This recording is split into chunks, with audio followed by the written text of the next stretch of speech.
Hey, I'm Ansel Burch. I'm Sarah Moore.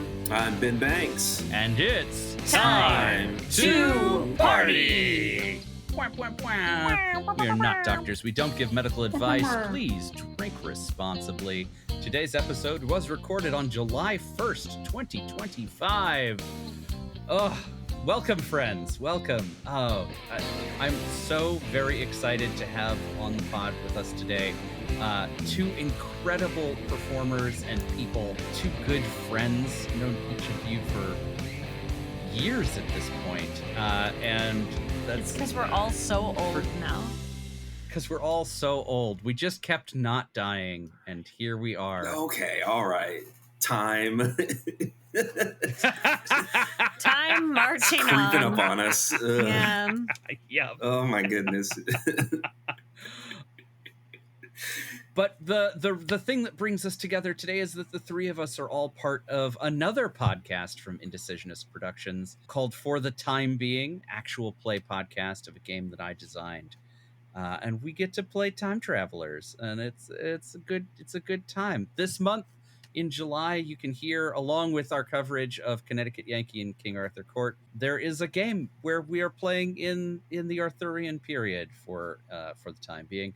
So go ahead and check that out wherever podcasts are downloaded. Sarah, you are an incredible performer, a producer, Thank you. a creator, a streamer, a burlesque dancer, Just a keeps mom. You got it all going on. Yeah, my business card is list. very large.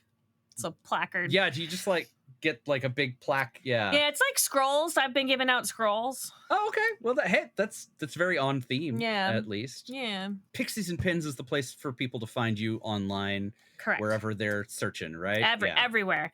I mean, I think Facebook is still actor Sarah Moore because somebody else has Pixies and Pins and won't give it to me on Facebook. But everywhere else, literally everywhere else, Pixies and Pins. I know. I would get into a fight, but I can't get into a fight because I'm... And on the topic of being a multi-hyphenate, Ben, you are all over the place as well. DJ, producer, event planner. Am I correct? You're doing some new events as well. Photographer. Yeah. You got a lot of irons in the various fires. Just trying to find what sticks. Just doing what I can. Having fun. There you go. Being creative. There you go. And you're pretty consistently DJ Blindian all over the place, right? Yes, I am. Yeah. DJ_BLNDN. I stylized it with no vowels. Yeah.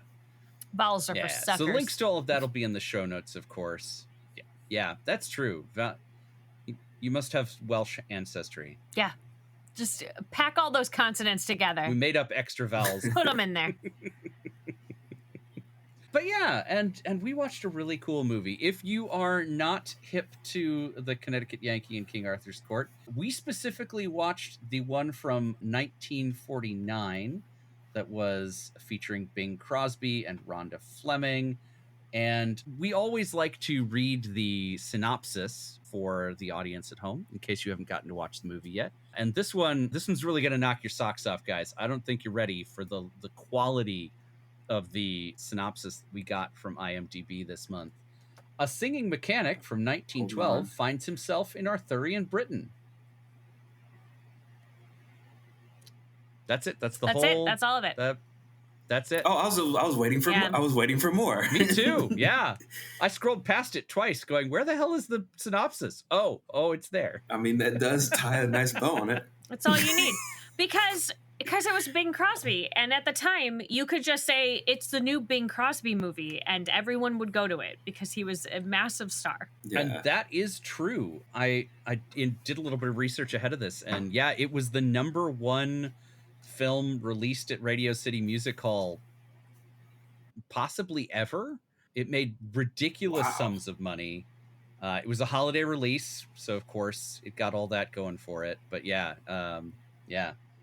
This was a big movie in its time. Yeah. And yeah, it takes advantage of the fact that not only is Bing Crosby a big star, but also Rhonda Fleming, who I hadn't really heard much about, apparently was a huge I haven't deal. heard that name either. And the sad thing is that according to Wikipedia, which of course knows all things, The reason she's a big deal is that she looked especially good in Technicolor. That is the whole reason that people credit for her being so popular. It's her hair. It's I Well, bet I mean, it's if it I works, bet it's it the works. red I mean, hair. she's like, got good hair. Yeah. I think because it may also have been color. I wonder if it's a color use thing. Because I know a lot of folks struggled when they switched from black and white to Technicolor, because to get things to look right in black and white, you got used to a certain like color palette in your like whatever your standard makeup look was, whatever your standard colors were going to be. They had to be very different from one to the next. Like, it is bonkers to do that. Like, to have it. I mean, like, I think a classic, like, hey, this is a thing that happened for black and white film.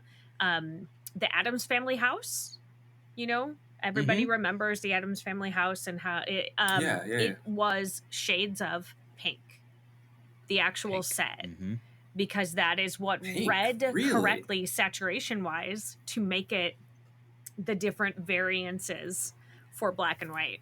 And so I think a lot of people, I mean, like, looking like clowns, legitimately, like their makeup and costuming was crazy because it was all for all of the different it was just they were just looking at the different saturations and how they would show up on film. Yeah, that's very interesting. Yeah, all hue, no chroma. Yeah. But anyway, we can talk more about that during our review of the movie. So sorry, if you're new here, already steered us away. Oh no, that's a teaser, is what that is. That's a teaser.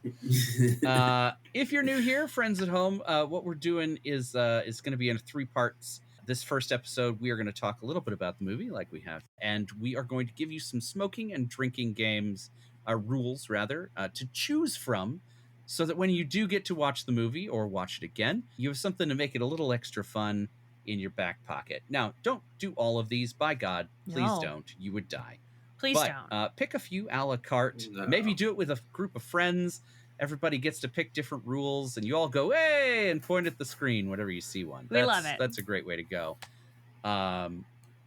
Also, we're not in charge of what you're drinking. It goes without saying. You can drink whatever you want, or just point at the screen and go away. That can be the whole game. Yeah. But hopefully the extra little bit of engagement makes the movie that much more fun to watch. And then next week, if you tune back in, having watched the movie, we're going to give you a full review of the film, spoilers and all. We're going to tell you exactly what happens, so make sure you get a chance to watch it. It is available for free on Tubi, or at least it was for me. And I think you can also find bits of it on YouTube, and probably you can pay like $4 to watch it somewhere without commercials. Yeah. Where did you guys end up finding it? The only place that I found it without for free in its totality was Tubi. Yeah. They do not have it on YouTube. They do not have the 1949 full. They have a couple of like previews and a couple of excerpts, but they do not have the full. Yeah, I was not able to find it there either, which seems odd. I wonder if somebody's got to have the rights to it, I guess.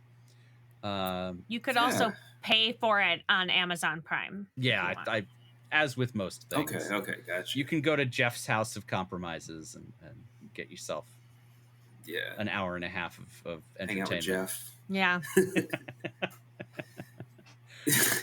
And then on our 3rd episode, we will get into an edutainment mode, and we're going to talk a little bit about things that inspired us throughout the course of the movie. So let's go ahead and kick it off on this first episode and talk about those drinking and smoking rules. I think this is a good movie for drinking and smoking. Absolutely. And, it's got that different pacing from the 40s that really like lends itself to, you don't need to watch the whole movie with your whole eyes. You can sort of get the vibe as you're going. But I also feel like this is the kind of movie that lends itself to a pairing.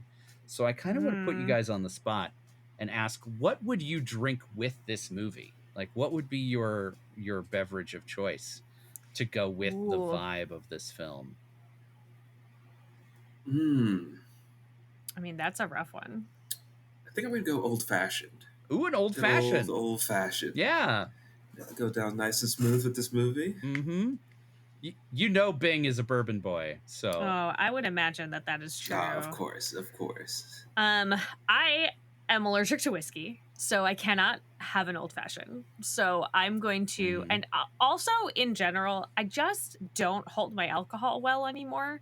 I used to be very good at it in college, and then I had a couple of babies back-to-back and never got my tolerance back. And so I really enjoy drinking things that are delicious and that I can nurse for a really long time. And I'm just going to say that the one that I have found most recently that I really enjoy is a Hugo 75.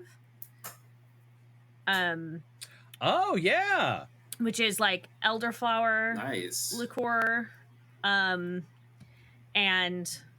gin and like some kind of bubbly wine. I think it technically calls for Prosecco, but I like all of my drinks to taste like dessert, so I like to use Moscato. And then there's mint in it. So that is what I would... Oh, nice. It is a very classy beverage. That is a very good choice. It sounds very classy. This movie's classy. It is very classy. Man, I am nerded out that your favorite beverage is a Hugo 75. That is so cool. Yeah. I mean, in general, especially when I'm like working and stuff, people get weird about you not having a drink in your hand when you're at like a burlesque club, right? And so I always drink a Shirley Temple because then it looks like I'm drinking something, but it's non-alcoholic. But if I'm actually going to have something, Hugo 75 is my current drink of choice. I mean, this would be a good Shirley Temple movie as well, I will say. It would. Yeah, for sure. It would be a good Shirley Temple. All movies are good Shirley Temple movies. But yeah. And I actually kind of went along a similar line to you guys. Because, the Old Fashioned is a classic and the Hugo 75 is a classic. I was thinking about, like, what did people drink around this time? And I was thinking, what we never drink anymore is vermouth. Like, vermouth has gotten such a bad name lately. And if you do it right, if you get good vermouth and you serve it properly, it is delightful, low-proof, like, wine experience. And so I would say go ahead and try yourself some vermouth. It would make for a good pairing and a nice little trip to the Wayback Machine for what people were drinking in the 40s and 50s. So, I don't know that I've ever had straight vermouth. It doesn't come up very often. Yeah, I don't think I've had it either. I've had it mixed with things, but not by itself. I also had never thought of drinking straight vermouth until I watched Bringing Up Baby, I think it was. That's the one where she's got the leopard. It's a Katharine Hepburn, Cary Grant joint. Very good. Highly recommend. Doesn't hold up 100%, but you can't expect it to. Anyway, she orders straight vermouth, and I was like, what the hell? And it's not bad. Try it out. Good vermouth. If Catherine's drinking it, of course, you gotta try it. Yeah, it's for the Jaguar. Yeah. Yeah, I mean, I feel like Catherine could drink motor oil and would probably be fine. She seemed like a tough old broad, so I don't know that that's something that we should be deciding on. Well, shall we go ahead and dive into our rules? Yeah. Sounds good. I've got them here ready. I have a third that I didn't tell you prior to recording. Ooh, a secret rule. Secret rule. It will give you alcohol poisoning. So the first one is anytime that Sandy is servant face, anytime she gives, instead of a line, a wistful glance,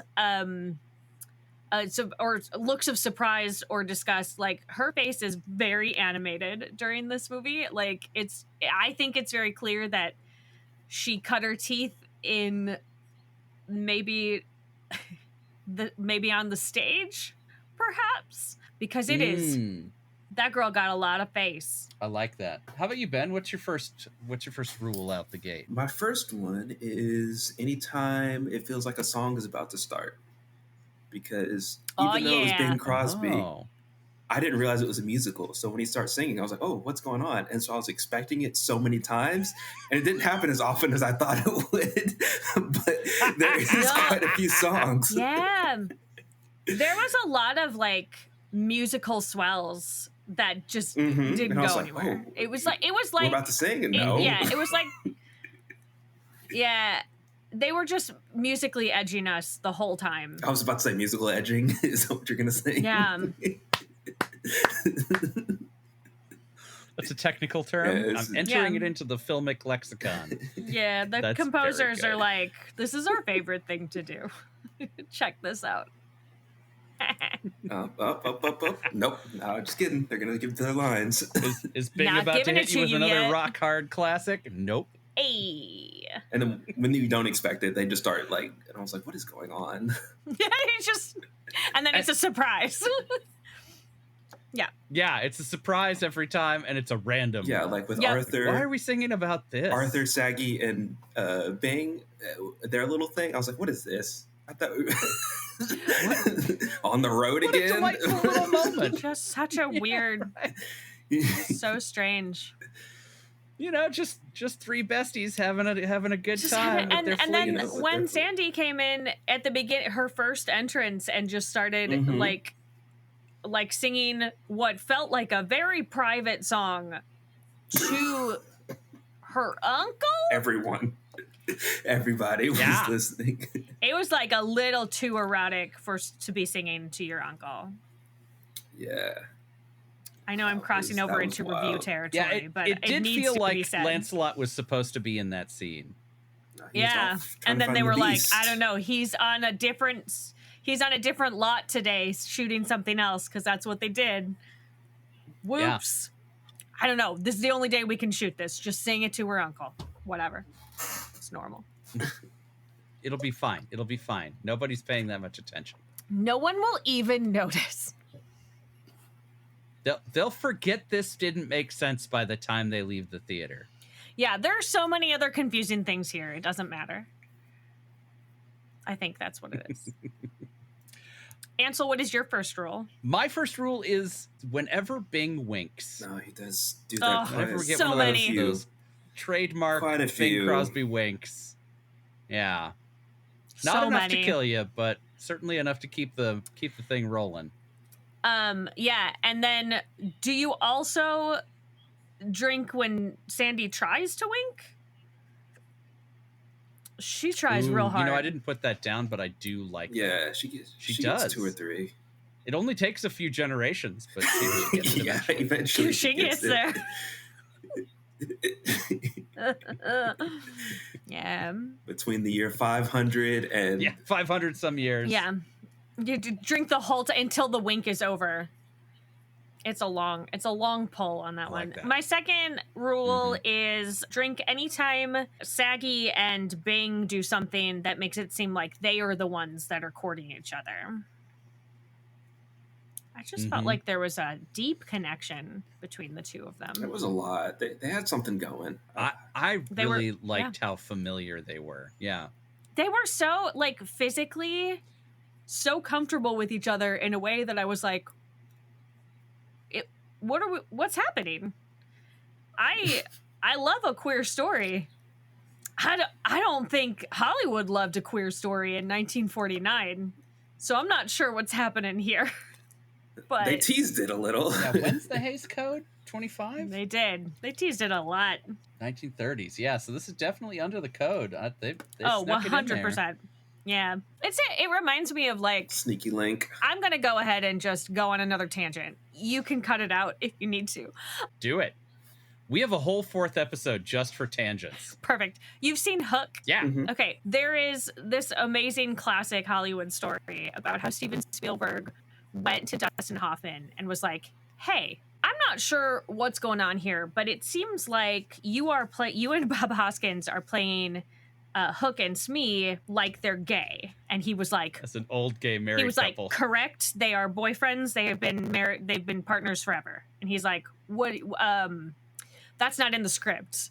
And Dustin Hoffman was like, it very clearly is. And I feel like that is a little bit what was happening here with Saggy and Bing Crosby's character. Just like they were just like, oh, well, obviously, like he like saves him from being like killed. Like, no, and he's always talking about how much he likes him and like a lot of physical contact. Like you have a thing happening. It's the walking arm in arm that really sells it. Yeah, when they come into the ball and he like takes them up. It's the walking arm in arm. More than once. He's just like, oh, this is how we go places. Mm-hmm. What are you doing? We ship you. Yeah, we ship you, Saggy and Bing. Are they Sir Boss? Sir Boss. No. Bing. What a choice. It is a choice. What have you got next, Ben? Anytime something is supposed to happen on the morrow, because that happens quite a few times. Big procrastinators. He was supposed to be killed on the morrow, go to the mines on the morrow, like, yeah, the ball is the morrow. Yeah, and if you're drinking like hard stuff, I feel like that happens enough. Not too many times, but like you could probably do a shot of hard liquor on those and you would still be okay. Like it happens frequently enough that like you'd feel it, but like it wouldn't send you to the hospital. Probably. I feel I can co-sign that.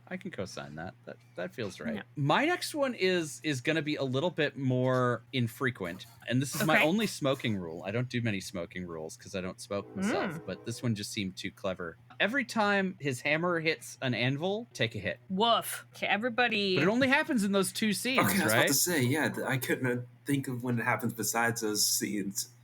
Ooh. So you'll be blazed up at the beginning and hopefully good through almost till the end.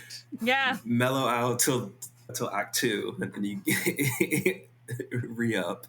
But yeah, so take a hit whenever the hammer hits the anvil. I cannot actually endorse you doing this because I feel like it would be dangerous. Warning. Yeah. Okay. Every time someone comes on screen with that same haircut, the page boy. That was my next one. I had it. I also put the bob haircut. Yeah. Including that one time that Bing had it. That was crazy. Absolutely. That was his disguise. Where did that come from? Yeah, that's a very good. Yes. You just like please be careful with it. Please be careful with it. Yeah. Because I feel like there's one scene, and it's maybe the first time that we see King Arthur, where there's just like 8 people who have it in that and in each shot it just keeps changing the shot. Like, oh my god, like you die. Please be careful. Yeah, that is a sip rule at best. It'd be a really good one if you're just doing A, pointing at this camera and going A. Our drinking rule in college, whenever we would watch Rudolph the Red-Nosed Reindeer and the Island of Misfit Toys, was to drink every time Rudolph's nose lit up. Oh my gosh. Oh, that's hardcore. I remember watching it later after I graduated from college and being like, I had no idea this scene was in this movie. Yeah, that'll take you places, I can imagine. So, woof indeed. Yeah, hardcore. Don't do it, everybody. I love that. Okay, so take a drink hypothetically for the bob haircut. How about you, Ben? What's your last one? Since we stole your bob haircut. I mean, we can share it. It's all good. This is going to also be a smoking rule. Anytime someone takes a bite out of a turkey leg. Oh. Oh, okay. Yeah.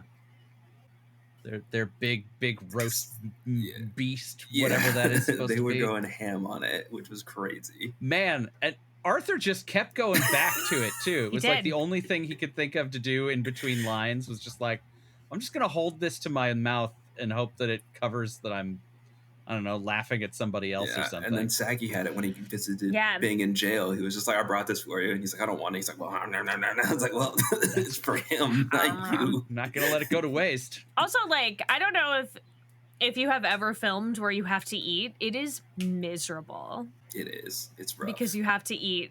Because for continuity, you have to eat every time. It's just like, oh my God. It's terrible. You have to hope it's something good, or at least something that you won't hate by the end of it. No, you hate everything. You hate everything by the end. Yeah, I did a short film in college where I had to eat a bowl of chili, and I had to keep eating the same bowl of chili. It was miserable. Yeah. I had a scene where I had to eat a full plate of spaghetti with my hands. Of course I did, because it had to be with my hands. So I was like picking up handfuls of spaghetti and eating it. And like, it was so much. It was so, and like, I love pasta. And by the end of that shoot day, I was like, I will never eat pasta again. It took me a while to come back to it. Wow. Who wrote that script? Was that a thing you did to yourself? It was not a thing I did to myself. I would never. Especially not after having to have done it. Yeah. No, it was not. It was not a thing I did to myself. Somebody else is doing. To round us out then, my last rule is to take a drink whenever you see the big amulet that is the sort of the MacGuffin of the movie, so to speak. They make a big point of showing it whenever it's appearing. They center it in the frame. It's very important that Sandy's got it on Sandy's boobs. Lots of it. Just going in. Gotta make sure we see it. You guys see it? It's a brooch. That right there. You see it? That's the thing. Remember the thing that we're doing? That. But yeah, so whenever you see that old thing. Also, the old guy in the castle at the end, I mean, like, the bookends, right? That he's telling the story to it. He stole that amulet. He just took it. You just kind of take it. He did not give it back. He was like, can I see that? Cool. Nope. And then just kept it. I was like, bro. I bet that's worth a lot of money. Real cool. Go meet my niece. That'll distract you. Yeah, he traded his niece for it. I guess he bought it then. My bad. I don't know what I was thinking. Yeah. Oh, gross. Sorry. Oh. Oh, well, on that note, dear friends, that is it for our Drinking and Smoking Rules episode. Join us next week when we will meet once again to discuss the film in all its glory. Spoilers and all, we're going to review this thing and talk about all of its good points and bad points and what we liked and didn't like. Quirk points. But until then, we are available on the internet. You can find all of us. Ben, where can people find you on the interwebs, and what should they look for? Look for me on Instagram and SoundCloud at DJ_BLNDN. That's where I'm most active. Sarah, where should people go to find your stuff? You should look for me all over the internet at Pixies and Pins, including my Patreon that I have launched, where I do lots of weird ramblings like you maybe just witnessed, which is also Pixies and Pins. You can't tell because this is a podcast, but I am giving you a thumbs up. Big old thumbs up. I think you can hear it, that thumbs up. Yeah, that feels right. If you're a subscriber to Pixies and Pins, you might have gotten something on the day of recording, just hours before we started recording the episode. I'm looking at it right now. Looks exciting. Ta-da! Is this a book review? Yes, a book review. Exciting. Starting. And you can find me on the internet. I am at The Indecisionist on all the meta properties, as well as Blue Sky and Yowza and Hive. Bumble. I don't check a lot of those, but I'm there. You can absolutely find me. Yeah, Bumble, Farmers Only. Grindr. You know, hey. You can find the show on Letterboxd, where you can check out all the movies we've already watched and all the movies we're thinking about watching. And feel free to message us and let us know what movies you'd like us to watch next. We would love your input and frankly, your clicks on the old algorithm. This has been an Indecisionist production. Special thanks to April Moralba for our podcast art, and to Marlon Longid of Marlon and the Shakes for our amazing theme song. So as we continue at 1 second per second, be excellent to each other. Party on, dudes. I can't not thumbs up. I can't. I think they can hear it in your voice.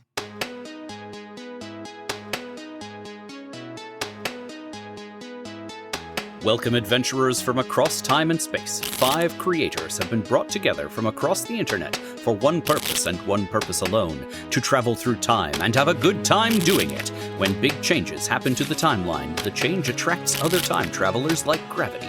They won't be able to move past it until they fix whatever was messed up. So our heroes are stuck together, but only for the time being.